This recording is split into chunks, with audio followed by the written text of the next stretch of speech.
2 साल से भी अधिक समय से जारी रूस यूक्रेन युद्ध में अब तक दोनों ही देशों को जान माल का भारी नुकसान हुआ है। दोनों ही देशों की निर्दोष जनता और बच्चों के साथ ही अब तक काफी संख्या में सैनिक भी मारे गए।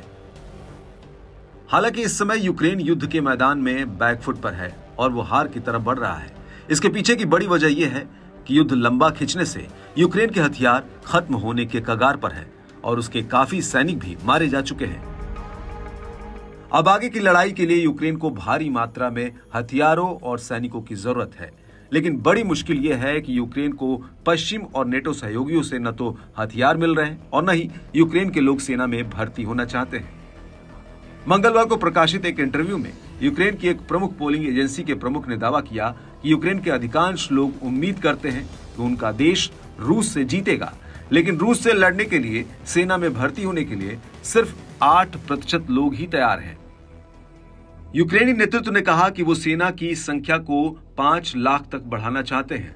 यूक्रेनी रक्षा मंत्रालय ने दावा किया है कि फ्रंट लाइन में सैनिकों को राहत देने के लिए अतिरिक्त सैनिकों की जरूरत है।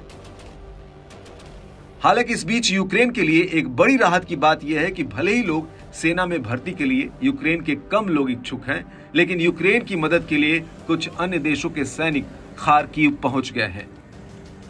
खार्किव पहुंचने वालों में चेचन बटालियन के बंदूकधारी, जॉर्जिया और फ्रांस के साथ साथ रूसी Russia terrorist paramilitary group Russian volunteer corps के लोग हैं।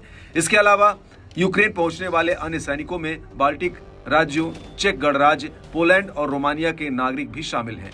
ये सैन्य हथियारों के साथ यूक्रेन की धरती पर पहुंचे हैं। अन्य देशों के जो सैनिक यूक्रेन पहुंचे हैं, उनसे यूक्रेन को कितनी मजबूती मिलती है और क्या ये रूस को पीछे हटने के लिए मजबूर करने में सफल होंगे, ये तो समय बताएगा।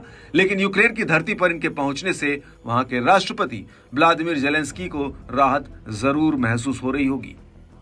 हालांकि यूक्रेनी संसद सैन्य प्रणाली में बदलाव के लिए एक बिल लागू करने पर विचार कर रहा है।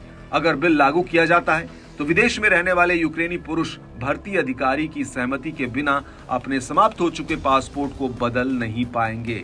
इससे उन्हें अपने देश लौटना पड़ेगा और उन्हें मजबूरन सेना में सेवाएं देनी होंगी।